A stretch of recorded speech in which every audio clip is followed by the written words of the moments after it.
तो आप लोग और पास आ जाए। माता जी इधर आ जाइए, इधर आ जाइए। मैं कुछ बोलूँगा तो मैं पूछूंगा आपसे, तो आप लोग पास आएँ। आपने क्या सुना आप बताएंगे ना। हाँ, धन्यवाद। सब लोग पास में आ जाइए। धन्यवाद।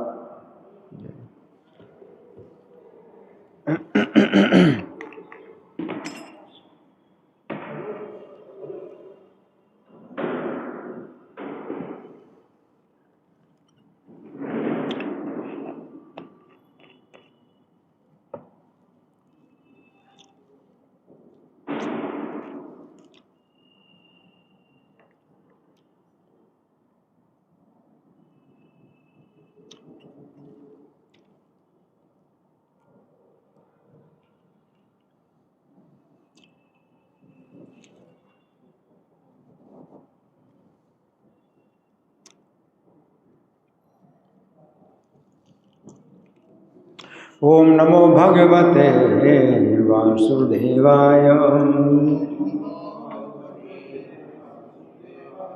ओम नमो भगवते वासुदेवाय। ओम नमो भगवते वासुदेवाय।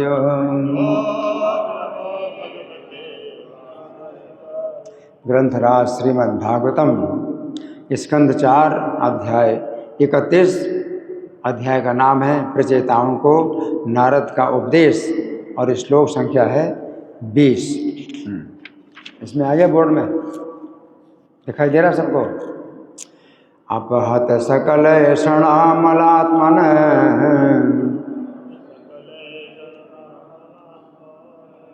दिखाई पड़ रहा है सबको। अपहत सकल क्षणामलात्मन न्यविरत मेधित भावनोपहूता निज जन वशगत्वमात्मनो यन् न सरति चन्द्रवदक्षरः सतां हि अपहत सकल क्षणामलात्मा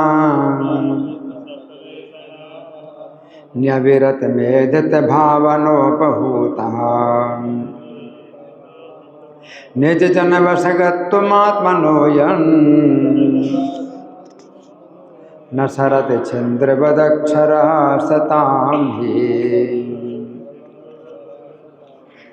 बोलो किसी को बनेगा।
माता जी कोई बोले नहीं।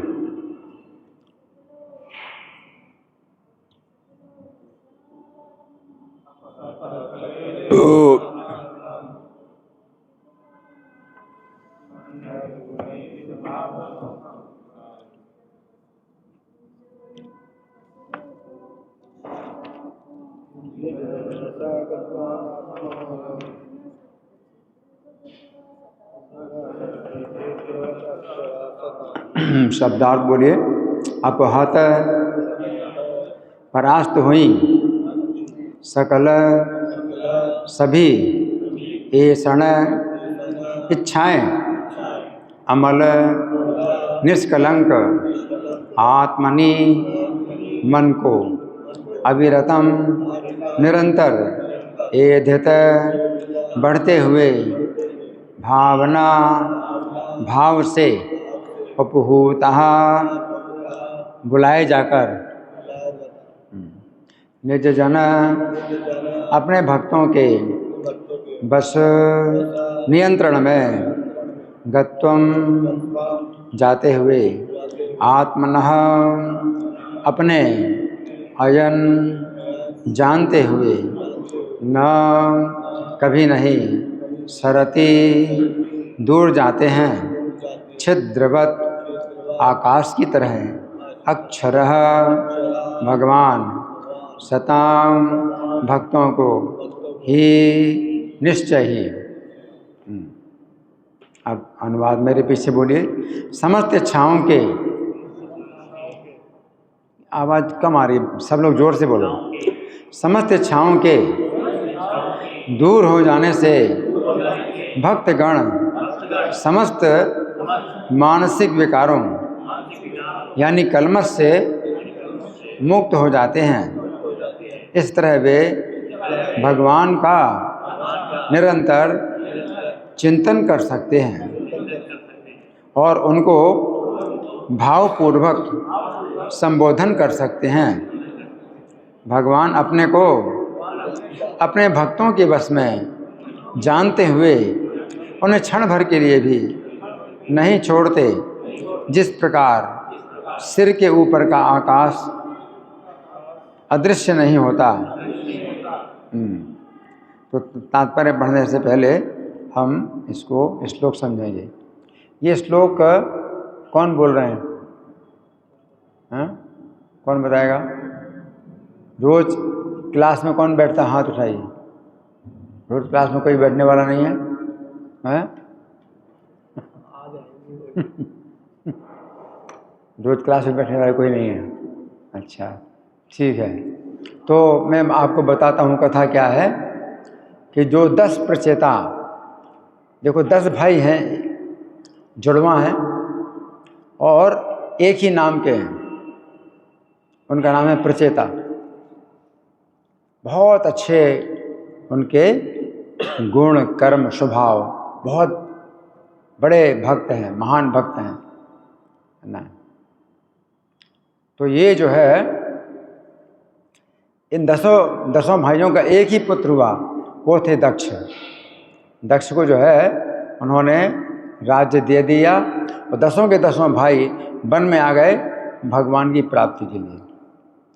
अब वन में ही जो है भगवान को प्राप्त करेंगे और उनको कहीं जाना नहीं है, वैकुंठ धाम जाना है।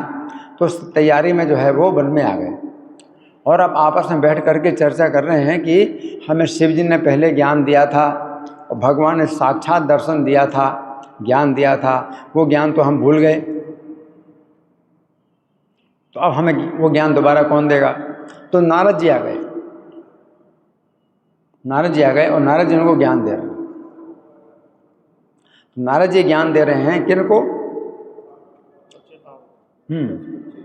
प्रचेताओं को। 10 प्रचेता, 10 भाई सुन रहे हैं नारद जी के द्वारा और नारद जी ज्ञान दे रहे हैं। तो इसमें बहुत से श्लोक नारद जी ने सुनाए हैं और ये जो श्लोक है इसमें ये बताया गया है कि अपहत सकल ऐषणाम, संपूर्ण भौतिक इच्छाएं जब समाप्त हो गई, भक्ति के द्वारा जब संपूर्ण भौतिक इच्छाएं समाप्त हो जाती हैं तो अमल आत्मनि, तो मन जो है बिल्कुल निर्मल हो गया। तो मन जब निर्मल हो गया तो अविरत मेधित भावना उपभूता, तो भगवान को जो है उनको जो है पुकारने की जो भावना है वो शुद्ध बढ़ती जाती है। तो भक्त फिर जो है भगवान को पुकारता है कि भौतिक इच्छाएं समाप्त हो गई, मन बिल्कुल निर्मल हो गया। तो अब भगवान को पुकारने की जो शक्ति है वो जो है क्या है, बढ़ती जाती है, बढ़ गई है ना। वो भावना बढ़ गई भगवान को पुकारने की, और भगवान को जब पुकारा जाता है तो भगवान आ जाते हैं। उपहूता का मतलब है भगवान आ जाते हैं। और निज जन वशगत तो आत्मनोयन, और भगवान भी अब जो है अपने भक्तों के बस में अपने को जान करके ना सरती, और छोड़ के जाते नहीं, अपने भक्त को छोड़ करके नहीं जाते हैं भगवान। छिद्रवत अक्षरः सताम ही, जैसे सिर के ऊपर आकाश हमेशा रहता है, उसी प्रकार से भगवान भी अपने भक्त को छोड़ करके जाते हैं। आप कहीं भी रहो, सिर के ऊपर आकाश तो रहेगा ही ना, आपके सिर के ऊपर आकाश है। तो भगवान जो है अपने भक्त को छोड़ करके जाते नहीं, क्योंकि भगवान अपनी पहचान किस प्रकार करते हैं कि मैं अपने भक्त के बस में हूँ। भगवान अपनी पहचान इस प्रकार करते हैं कि मैं अपने भक्त के बस में हूँ, हाँ? तो अब मुझे अपने भक्त को छोड़ना नहीं है। तो ये जो है इस श्लोक में जो है ये नारद जी बता रहे हैं, और हम सुनेंगे प्रभुपाद तात्पर्य में क्या लिखते हैं। श्रील प्रभुपाद की जय। पिछले श्लोक से प्रकट है कि भगवान जनार्दन अपने भक्तों के कार्यों से तुरंत प्रसन्न हो जाते हैं। शुद्ध भक्त सदैव भगवान के विचार में मग्न रहता है। जैसा कहा गया है, शृण्वताम स्वकथा कृष्ण, निरंतर कृष्ण का चिंतन करते रहने से शुद्ध भक्त का हृदय समस्त प्रकार की इच्छाओं से मुक्त हो जाता है।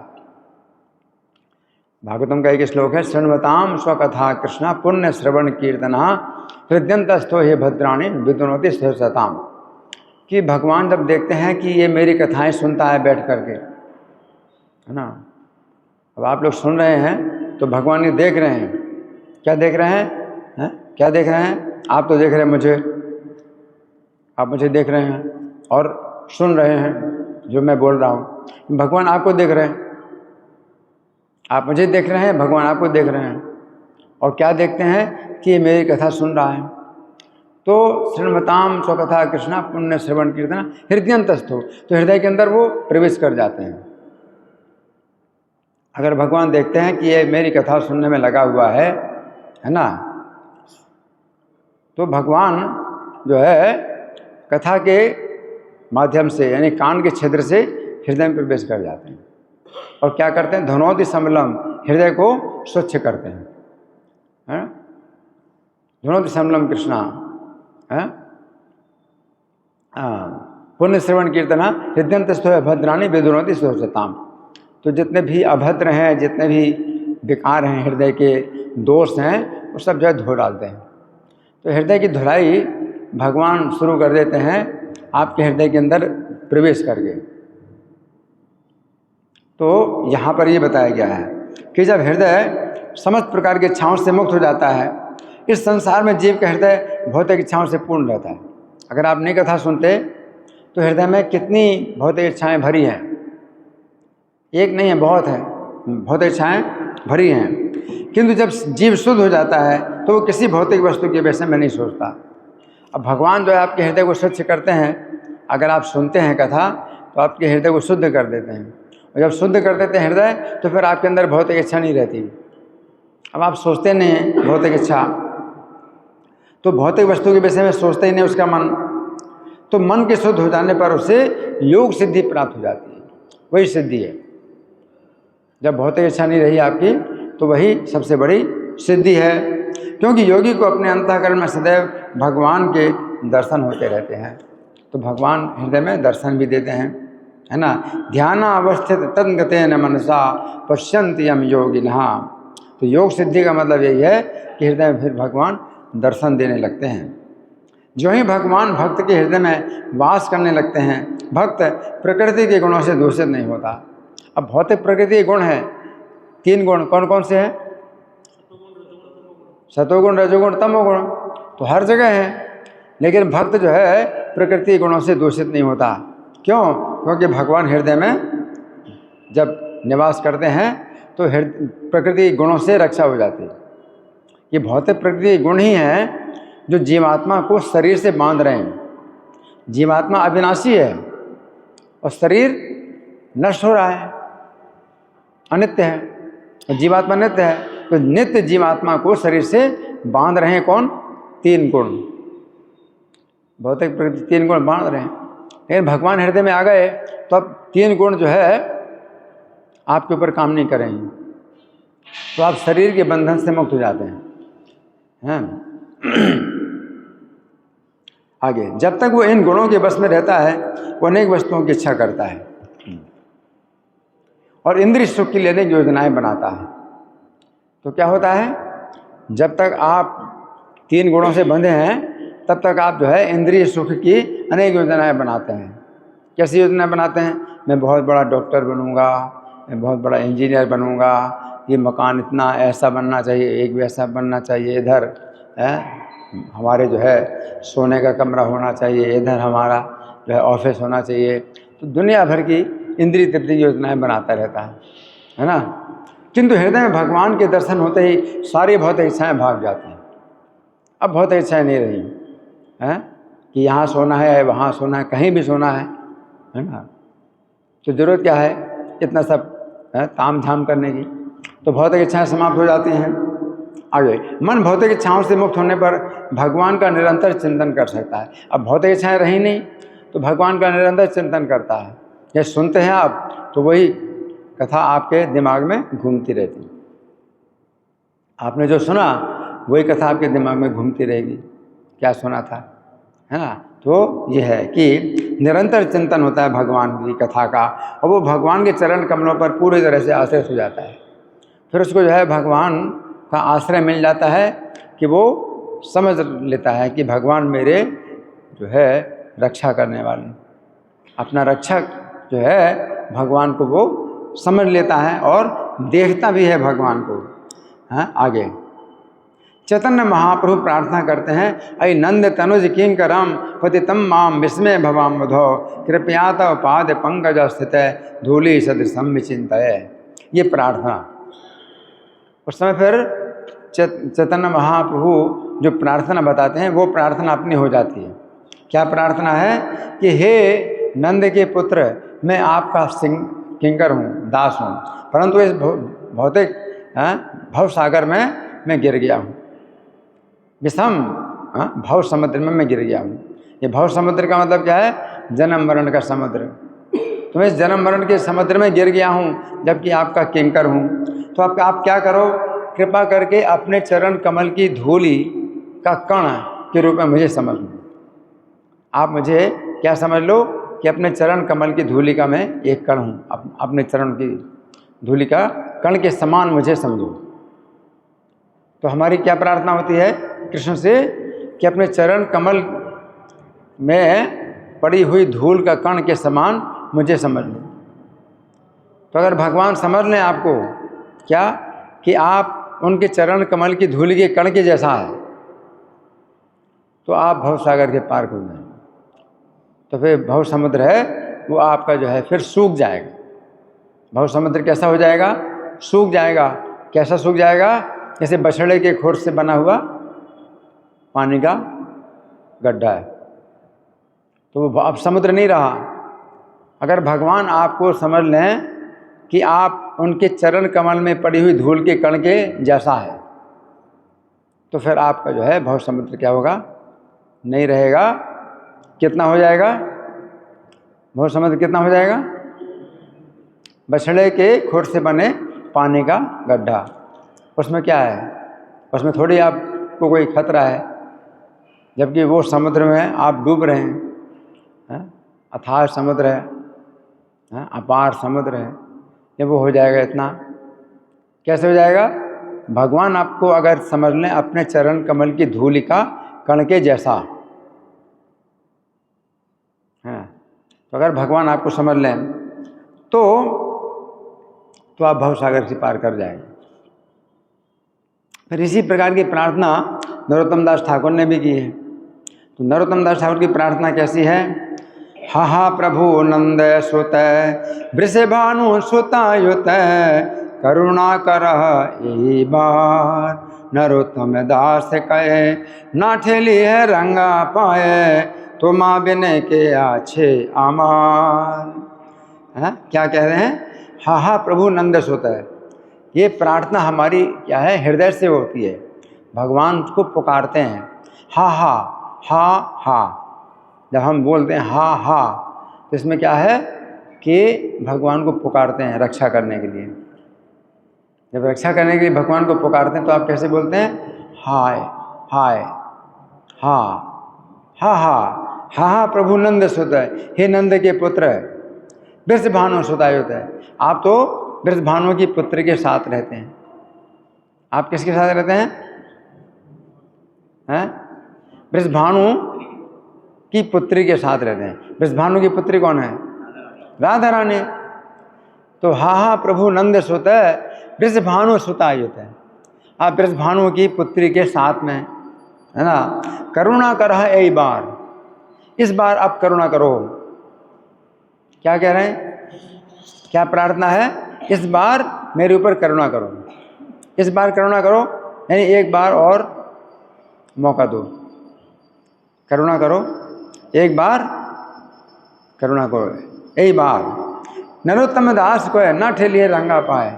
तो इसमें प्रार्थना क्या है कि अपने जो कोमल चरण कमल है ना, रंगे हैं, आपके चरण कमल जो रंगे हुए हैं, कोमल चरण कमल, उनसे ठेलना नहीं मुझे।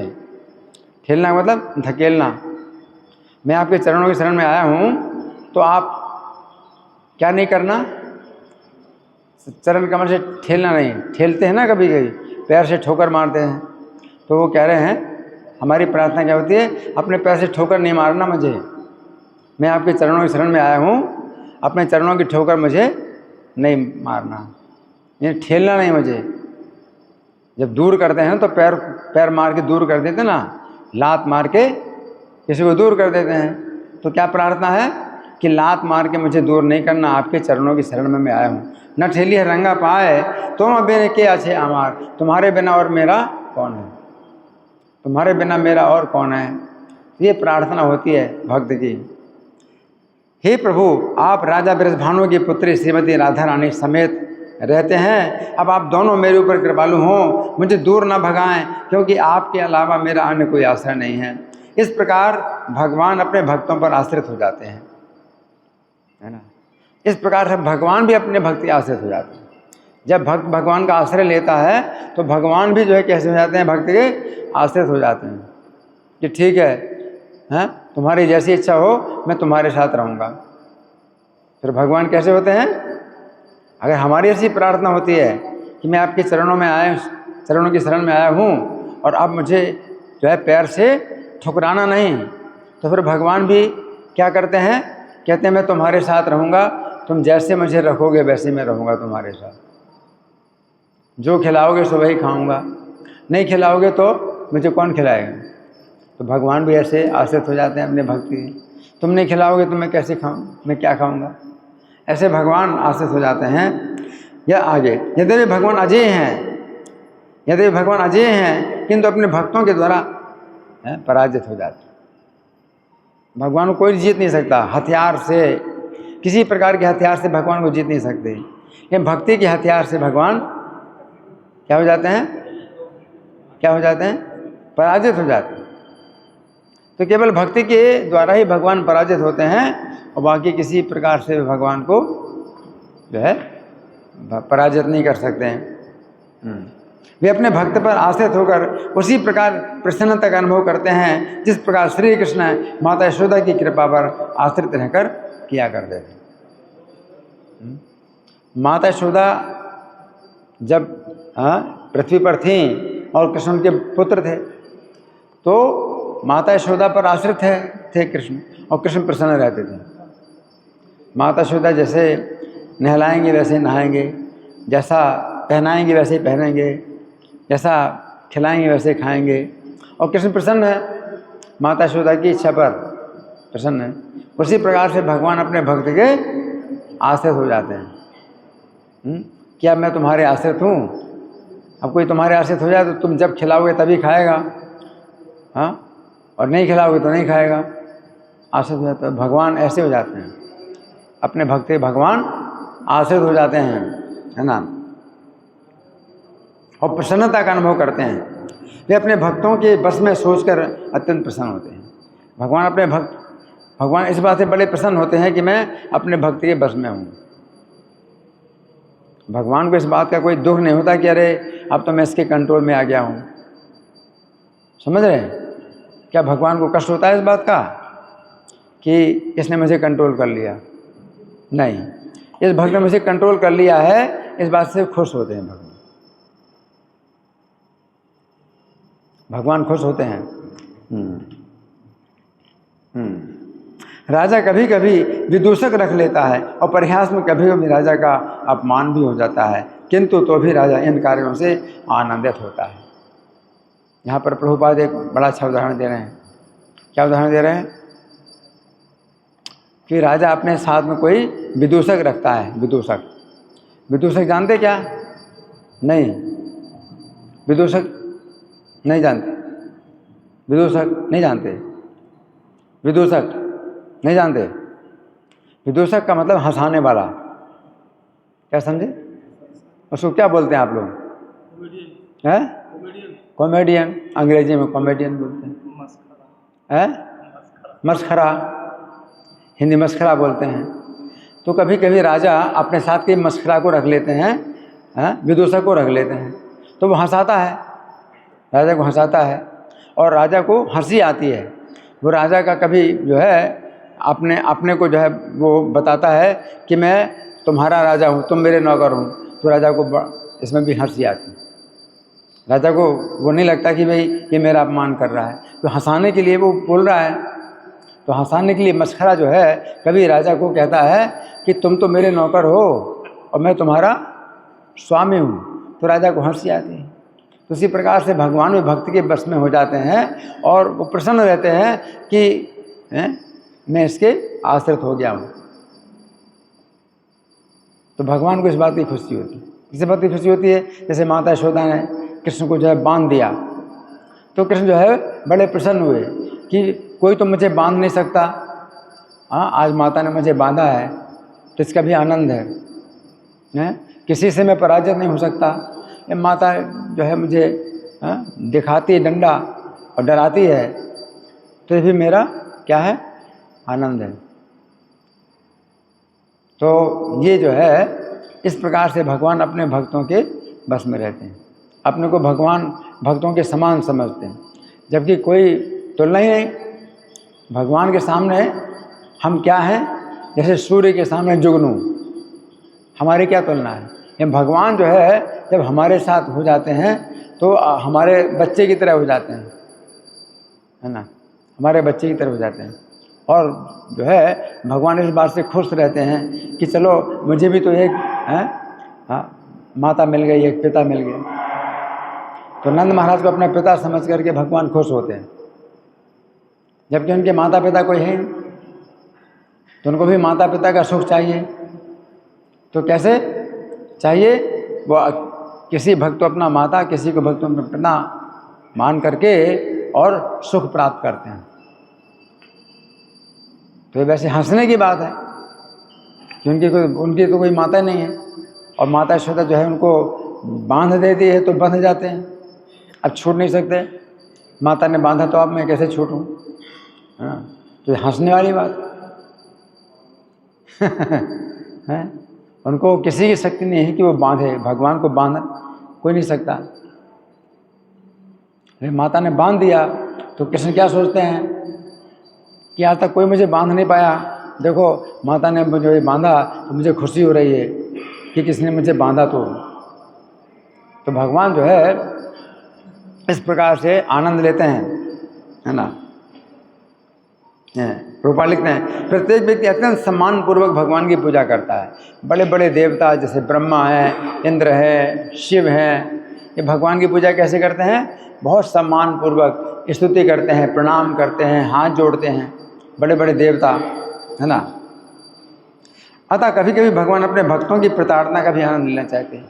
तो भगवान को तो कोई भी डांटने वाला है नहीं, सब जो है उनके चरणों की धूल में नमस्कार करते हैं।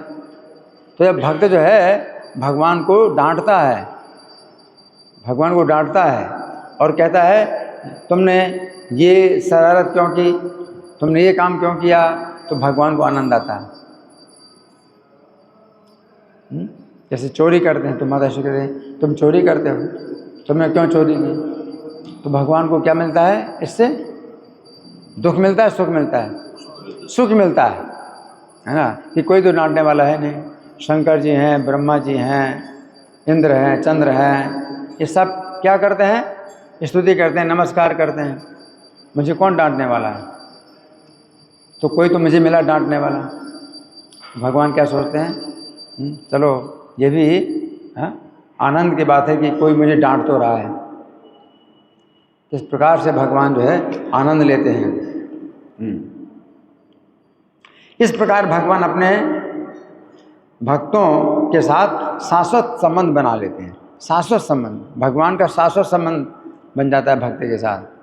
जैसे बच्चे हैं, माता यशोदा के बालक, तो वो भगवान माता यशोदा के हमेशा बालक रहते हैं, क्योंकि वो नित्य लीला में माता यशोदा जो है कृष्ण की माता है और कृष्ण उनके पुत्र हैं, और बाल लीलाएं चलती हैं भगवान की। गोलोक धाम का एक स्थान गोकुल है, एक हिस्सा गोकुल है, तो गोकुल में भगवान की बाल लीलाएं माता यशोदा के साथ चलती रहती हैं। वो तो थोड़ा सा नमूना इस पृथ्वी पर दिखाया भगवान ने माता यशोदा के पुत्र के रूप में, लेकिन गोकुल धाम, जो गोलोक धाम के अंदर एक गोकुल धाम है, वहाँ पर कृष्ण शिशु अवस्था में हमेशा रहते हैं, माता यशोदा के पुत्र के रूप में रहते हैं। तो उसको कहते हैं शाश्वत संबंध। माता यशोदा के साथ कृष्ण का शाश्वत संबंध है। कैसा? शिशु और माता का।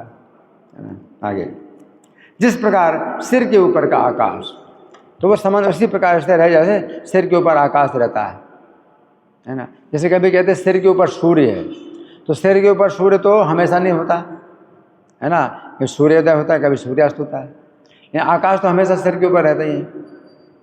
आप कहीं भी जाएं, आपके ऊपर आकाश हमेशा रहता है। तो भगवान उसी प्रकार भक्त के साथ रहते हैं, भक्त का साथ नहीं छोड़ते हैं।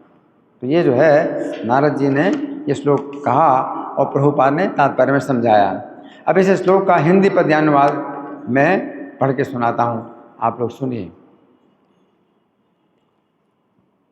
पुत्रैषण आदि सब वासना का जब नाश हो, वासना या भौतिक इच्छाएं, इसमें पुत्रैषण आदि, पुत्र की इच्छा, तो इस तरह के कई प्रकार की इच्छाएं हैं।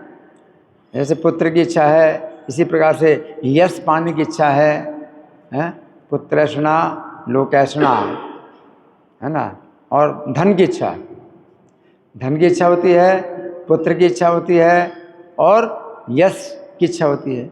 तो ये सब जो ऐषणा यानी वासना जब नष्ट हो जाएं, पुत्रैषणा आदि सब वासना का जब नाश हो, इनके अभाव से अंतःकरण जिन संतों का शांत हो।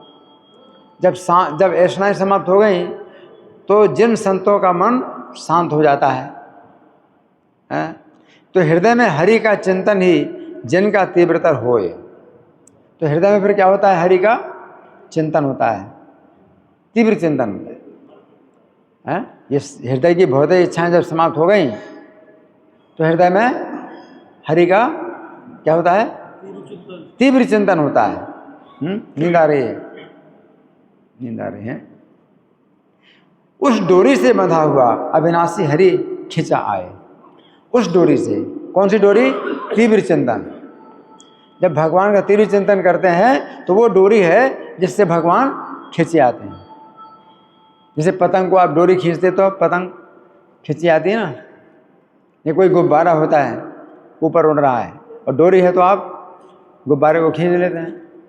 उसी प्रकार से भगवान को भी आप एक डोरी से खींच सकते हैं। वो कौन सी डोरी है?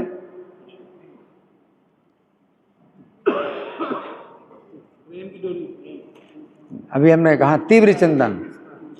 वो भक्ति में जब भौतिक इच्छाएं समाप्त हो जाती हैं, तो हृदय शुद्ध हो जाता है, और हृदय शुद्ध हो जाता है तो फिर भगवान का तीव्र चिंतन होता है।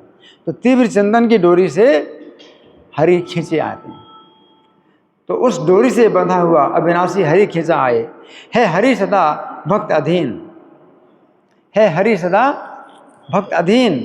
इस उक्ति को चरितार्थ करें, तो वो जो है इस उक्ति को चरितार्थ करते हैं कि मैं हमेशा अपने भक्त के अधीन हूँ। तो ये नियम भगवान जानते हैं अपना, तो उसको जो है वो पालन करते हैं इस नियम का। मैं अपने भक्त के अधीन हूँ, हम भक्त पराधीन हो।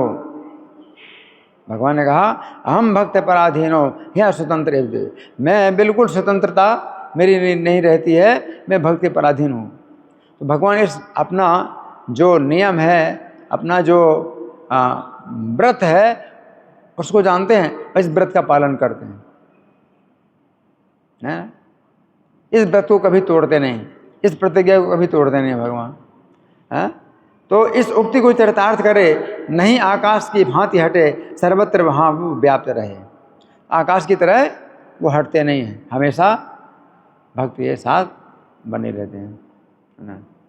तो ये जो है इस प्रकार से हमने कुछ चर्चा की है आज के श्लोक पर। और अभी हमारे पास कुछ समय है, तो आप लोगों के साथ में कोई चर्चा, कोई मंथन, कोई प्रश्न, या मैं प्रश्न करूं।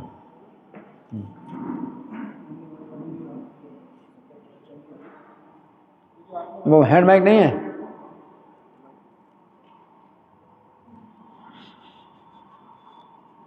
चालू है?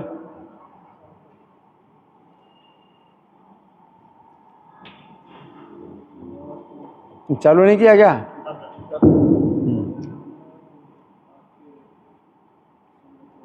नहीं आ रहा? इनको इनके हाथ में दो।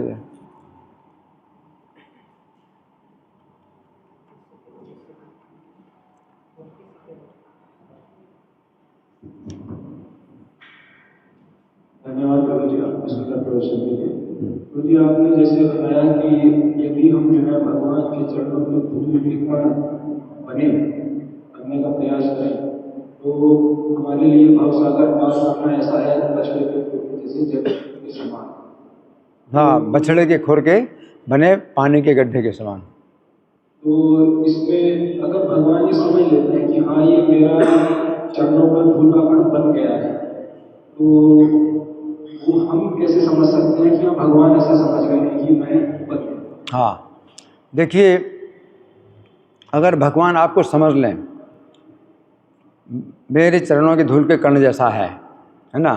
भगवान के चरणों का धूल का कण हमें नहीं बनना है, क्योंकि धूल का कण तो है, वो तो ऐसा ही है जैसे कि कुछ पता ही नहीं चलता धूल का कण वो क्या सोचता है क्या नहीं सोचता। हम तो चेतन वस्तु हैं, लेकिन धूल के कण का मतलब है बहुत तुच्छ। तो भगवान जो है अगर ये समझ लें कि मेरे चरणों के धूल का कण जैसा है, ये जैसा धूल के कण जैसा है, इसका मतलब है कि अपना महत्व तो कुछ भी नहीं। हम अभी क्या है कि भगवान को छोड़ करके अपना महत्व बढ़ा रहे हैं। मुझे कैसे समझ लिया आपने कि मैं उनके चरणों के धूल के कण के बराबर हूँ? अरे मैं भी तो कुछ हूँ। तो हर कोई अपने को बड़ा बनाना चाहता है, लेकिन जब भगवान सोच लें कि ये बड़ा बनने की कोशिश नहीं कर रहा, ये जो है मेरे चरणों की धूल के कण जैसा बनने की कोशिश कर रहा है, तो भगवान अगर ऐसा सोच लें तो आपको जो है भवसागर, जो जन्म मरण का जो ये समुद्र है, वो आपका जो है नहीं रहेगा। तो आपकी भावना के अनुसार भगवान भी जो है जब ये समझ लेंगे कि आपकी ऐसी भावना है ना, तो मतलब ये है कि हमारी मतलब विनम्रता, ऐसे कहते हैं विनम्रता। तो हमारे अंदर इतनी विनम्रता होनी चाहिए कि मैं भगवान के सामने क्या हूँ, उनके धूल के कण जैसा ही हूँ। तो ये हमारी जो भावना है ये हमें विकसित करनी है। ये जो अंतर्राष्ट्रीय कृष्ण भावना में संघ है, तो कृष्ण भावना अमृत, ये अमृत है, कृष्ण की भावना का अमृत। तो कृष्ण की भावना का मतलब क्या है कि आप अपने को तुच्छ सेवक का सेवक अपने को जो है कैसा समझना है कि मैं आपके सेवक बनने लायक भी नहीं हूँ, तो सेवक का सेवक बना लो। सेवक का सेवक बनने लायक नहीं हो तो और नीचे सेवक बना लो, और उसके भी नीचे सेवक बना लो, 1000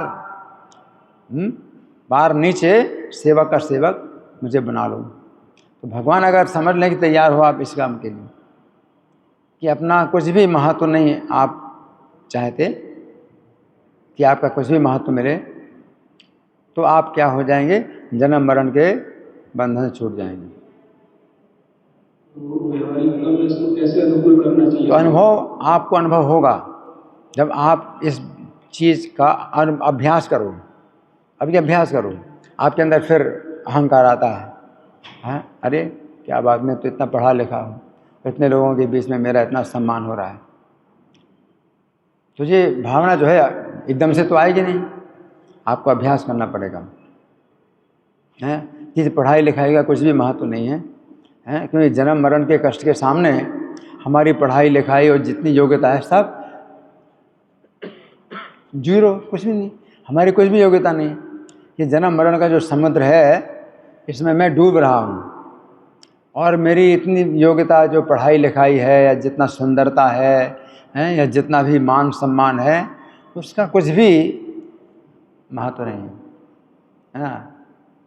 बस मुझे अपनी सेवा में लगाओ। तो हम हरे कृष्ण मंत्र का जब जाप करते हैं कि मुझे अपनी सेवा में लगाओ, तो सेवा का मतलब यही है कि अपनी सेवा में ना लगाओ तो अपने सेवक की सेवा में लगाओ या उसके भी नीचे सेवा में लगाओ।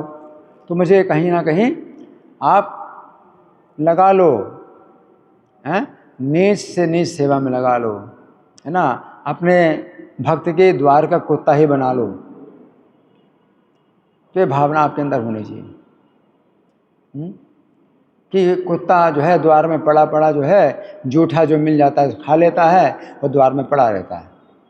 तो मुझे जो है अपने भक्त के घर के द्वार का कुत्ता ही बना लो मुझे। तो ये इसको कहते हैं पैर में पड़ा हुआ धूल का कण जैसा। मतलब क्या है, उसकी कोई वैल्यू नहीं है। आपके पैर में जो धूल का कण है उसकी कोई वैल्यू नहीं है, तो अपनी वैल्यू बिल्कुल ख़त्म करना है। तो इतना आसान नहीं है, इतनी विनम्रता आसान नहीं है, क्योंकि समाज में आपका सत्कार होता है। फिर आप कहेंगे देखो ये पत्नी मेरी पत्नी है, मेरे कंट्रोल में है, मैं इसका कंट्रोल। कौन कहता है कि मैं जो है छोटा हूँ? देखो ये बच्चे भी जो है मेरे कंट्रोल में है, इतना बड़ा मेरा घर है, मैं तो इतने बड़े घर का मालिक हूँ। आप समझे? तो ये भाव आसानी से तो नहीं आता। इसके लिए क्या करना है, सवेरे ही साधना खूब करनी है और कथा सुननी है, माला जप करना है। तो लगे रहो किसी इस प्रकार के कार्यों में ताकि शुद्धिकरण हो। तो शुद्धिकरण होए तो फिर आपको आपके अंदर इस प्रकार का भाव जब आए, ठीक है ना। एक सेकेंड, और किसी का प्रश्न है कोई? इनको जरा दो।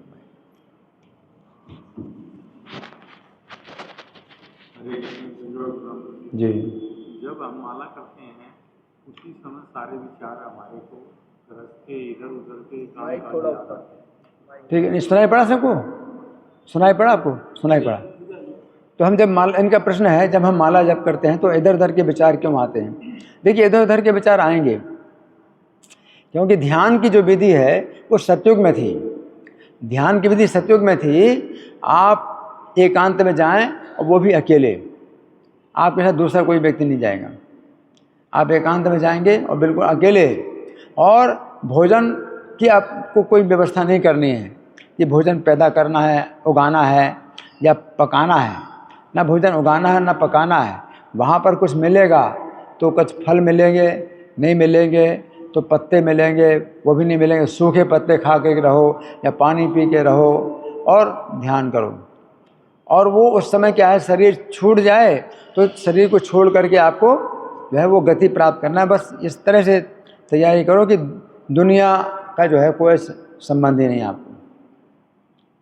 तो वो होता है कि भाई मन इधर उधर ना जाए, तो वो ध्यान की विधि ऐसी होती है। अभी आप जाप कर रहे हैं तो मन में सब कुछ आएगा, और ज़रूरी भी है क्योंकि आपके ऊपर कई जिम्मेदारियां हैं और आपका जो है जीवन में कई जो है समस्याएं हैं, और सुरक्षा की भी चिंता है, और घर के और परिवार के जो है भार भी हैं।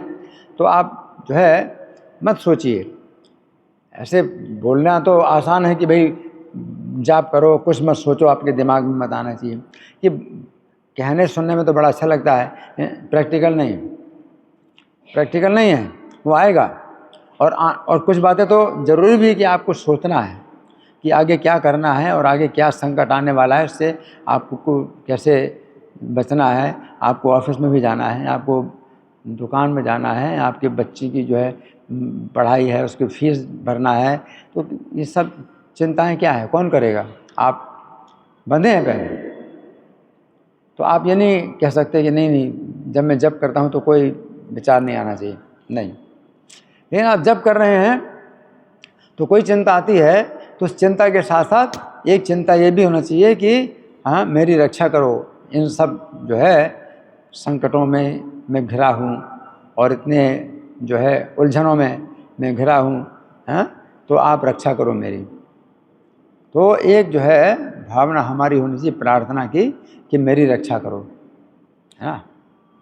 जैसे गजेंद्र को जो है पता नहीं था कि कितने बड़े संकट में वो फंसने वाला है, वो तो अपना मस्ती से स्नान कर रहा था और अपनी हथिनियों को भी और बच्चों को भी अपनी सूंड से पानी नहला रहा था पानी से। उसे पता नहीं था कि कितने संकट में मैं फंसने वाला हूँ। तो इसी प्रकार से हम लोग भी जो है भूले हुए हैं। तो कभी कभी ये विचार करना चाहिए कि हाथी को जब संकट आया तो पहले से कुछ सूचना थी नहीं, किसी भी समय मेरे ऊपर भी संकट आ सकता है। तो वो अज्ञात जो आने वाले हैं संकट हैं, तो मेरी रक्षा हो, तो इस नाम से मेरी रक्षा हो, मैं जो जप कर रहा हूँ इससे मेरी रक्षा हो जाए। तो ये चेतना। तो हम जब कथा सुनते हैं तो कथा की जो बातें हैं वो अभी आपके दिमाग में आती हैं, तो वो भी जो है नाम के जप में अगर आती हैं तो वो भी ठीक है, हाँ। लेकिन बाकी और भी कई घटनाएं इधर उधर की अगर आती भी हैं तो भी पाप करने की इच्छा अगर नहीं आ रही तो वही बड़ी रक्षा है। अगर मान लो, है ना, कि आपके मन में ये सब विचार आ रहे हैं, आप मंदिर में गए थे, आपने दर्शन किया था, या आप कहीं संसार के भी जो है भौतिक कामों में भी अगर आपका विचार आता है कि इससे बात की उससे बात की, तो वो भी जो है एक बड़ी रक्षा है कि आपके मन में वो विचार नहीं आ रहे हैं जो पाप करने के विचार हैं, जिनमें कि आप किसी का अनिष्ट करना चाहते हैं, किसी को आप जो है तकलीफ देना चाहते हैं, और वो ईर्ष्या के कारण जो हो रहा है तो उससे भी रक्षा है। आप समझ रहे? तो इसलिए ऐसे निराश नहीं होना चाहिए कि इधर उधर की बातें क्यों आ रही हैं।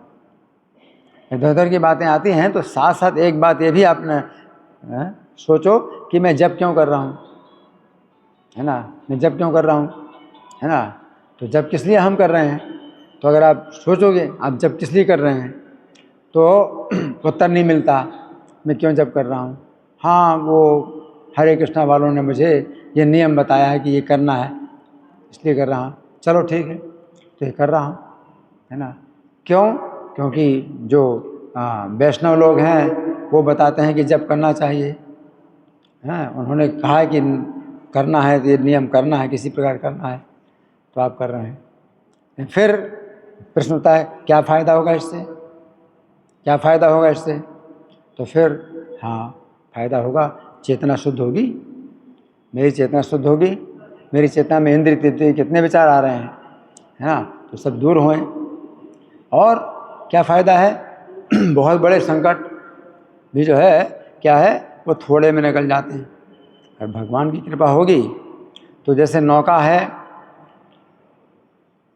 नदी में, हाँ, अगर आप जो है नौका में बैठे हैं तो पार कर रहे हैं तो आप कितने सुरक्षित रूप से पार कर रहे हैं। तो संकटों के समुद्र में फिर भी आप ये जो जप है ये नौका की तरह है, आप बैठे हैं तो कितने सुरक्षित हैं।